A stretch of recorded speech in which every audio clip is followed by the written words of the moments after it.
Crews have begun taking apart the Saturn 1B rocket, the I-65 rest stop landmark that's been standing there for 44 years now. WAAY 31's Georgia Clark spoke with one man today who spent years working on that very rocket.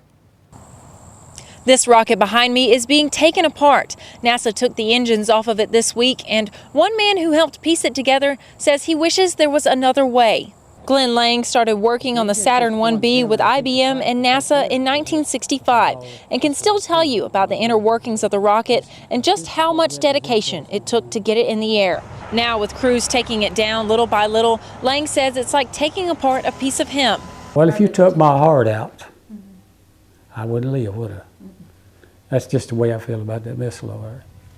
Do you know, you won't realize this, but I can drive by there and tears will come in my eyes when I think of that. It's going to be, because that's put there for a reason. A native to Limestone County, Lang now lives only a few miles from the very rocket he helped build, with awards, special medallions, and even pieces of the rocket to show for his work. He believes nothing could replace the real thing.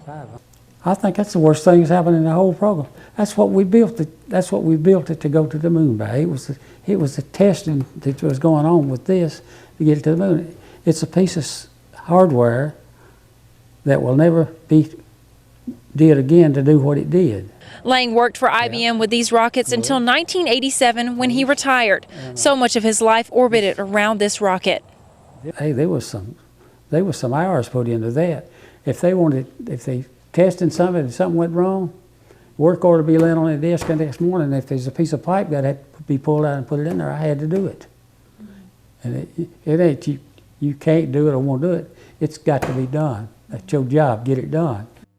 Lang says the Saturn 1B is a piece of history, and it should have been respected like any other artifact before getting to the point it is now.